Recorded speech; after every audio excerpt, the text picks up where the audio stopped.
I don't want to hear all of this stuff about he's completely healthy and ready to go and whatever. That was a nasty injury. And anytime you're talking about the NFL season, Max, being 5 weeks away from starting, 5 weeks is a significant amount of time where you don't want to go out there and rush him. You certainly want him practicing. You want him warming up. You want him making sure he gets those reps in. And I understand that that's not the case right now. So as a result for that, we could be slightly concerned to some degree. But I think all this does is buy time for him to continue to get his legs stronger while at the same time resting his shoulder until he absolutely has to get out there and get a rhythm. So as long as he's back within the next couple of weeks, I'm not worried about it. Now, if it's a couple of weeks from now and Dak Prescott is nowhere to be found, where we're talking about 2 weeks left before the season begins, then it's a different conversation. But at this particular moment in time, I'm really not concerned. Even then, I'm not concerned. Barring a catastrophic injury, Stephen A., where he's going to miss half a season or something, I'm good if I'm a Cowboys fan. Let me tell you why.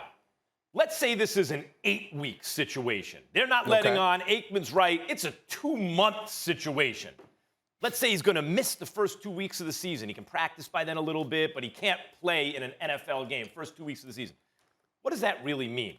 Cowboys fans, as usual, have their hopes way too high. That's why you have such a good time with them, the gift that keeps on giving. Who are they playing week 1? They're playing the reigning and defending Super Bowl champion Tampa Bay Bucks, who have brought back the entire roster, and they're playing them on the road. Okay, they're almost touchdown underdogs right now. If they don't have Dak, or if they have a compromised Dak, they have a built-in excuse. Otherwise, everything I just said about them, wait, don't the Cowboys have Super Bowl aspirations? Didn't their defense supposedly get better? New defensive coordinator, Micah Parsons. The offensive line is healthy now. CeeDee Lamb is going to pair with Amari Cooper, like best receiving tandem or top 2 or 3 receiving tandem. Not to mention Gallup, maybe the best receiving core in the league. Right? I mean, you got your running back, Zeke lost weight. He's ready to go. What's the excuse? As you would say, Stephen A., no excuses, right? And what happens after they lose to Tampa Bay week 1? By the way, you know who they play week 2? A much improved Chargers team, a potentially much improved Chargers team, getting impact defensive players back off of injury. Justin Herbert in his second year, a new and presumably better head coach. That could you easily start this year 0-2 with Dak, and that would be a problem. But without Dak, or if Dak hasn't been if there's a built-in excuse psychologically for the Cowboys, that actually helps them to start the season. Well, like I said, I wouldn't go that far. I'm not going to talk about what helps them because at the end of the day, it doesn't work without Dak. All of those things that you mentioned doesn't work without Dak. We understand that. I'm just saying that coming off the nasty injury that he had, even though this is for another reason, him sitting down right now, and the shoulder obviously is an incredibly important component to the equation because you can't throw if your shoulder's bad or your elbow's bad or your arm's bad. Overall, I get all of that, but that injury was so nasty that I think any time that buys him time from being on the field until the games really count is a plus. And let's not forget, we're going to have an extra game this year. We're going to have an extra week of play in the regular season this year. It's now 17 games instead of 16 games. So all of those things get taken into consideration when you talk about exposing somebody to unnecessary physicality and volatility. And that's just the way that I look at it. Again, if this is a couple of weeks before the season begins, I'm concerned. But right now, I'm not worried about this at all. I truly am not. One thing I would say real quick, because I know we got other stuff to talk about, the irony of Dak's situation, where he was an Iron Man to start his career. You look at the guy he was drafted with and compared to, right? Carson Wentz, primarily, was the guy he was compared to a lot.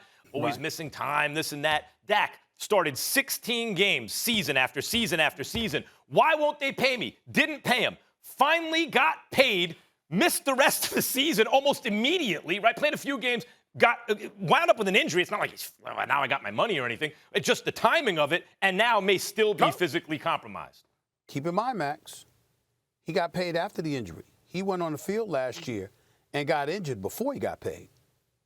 They paid him after. So let's remember that. After he got hurt? I believe so. I think it was after. It was after. You might be right about that. So what I'm saying is because remember when he got hurt, I was on the air the next day completely ticked off because I'm like, this is exactly why he was trying to get his money. So now here he is. He wanted to get his money. That you seems like years ago. And then all of a sudden he goes out there and gets hurt.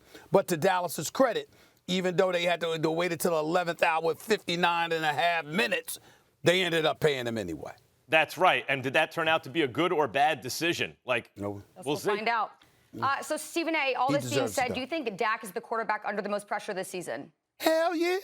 I mean, far be it for me to bring this up, Charlie, because I certainly don't want to do this to Cowboy fans. I mean, far be it for me to do that. But ain't they America's team? Ain't this America's team? Ain't that what we talking about? So they say, although we did debate this yesterday.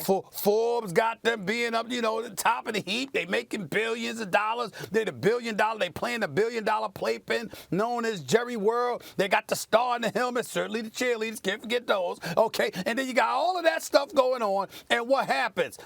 After all of this time, y'all been talking about this stuff. You got C.D. Lamb. Still got Ezekiel Elliott. Gave Amari Cooper $100 million, okay? Still got Michael Gallup. Went and drafted Micah Parsons. Got a crew. We looking at you offensively. We know how elite you are. We're looking at you defensively. And we're saying you can't get worse than you were last year. And you play in arguably the weakest conference in all of football. So when I look at it from that perspective, I say to myself, excuse me, wait a minute now. Wait a minute. This is Dak Prescott here. This is Dak Prescott, star quarterback for the Dallas Cowboys, who held out all of that time and finally got your money. Now, if you injured, ain't nobody gonna hold that against you.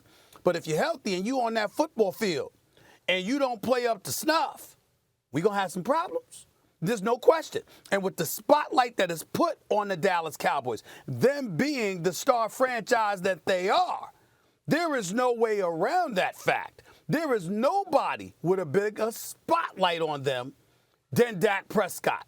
And by virtue of that and all of those other components that I mentioned, he clearly is under the most pressure in my estimation, Max. Thanks for watching ESPN on YouTube. For live streaming, sports, and premium content, subscribe to ESPN+.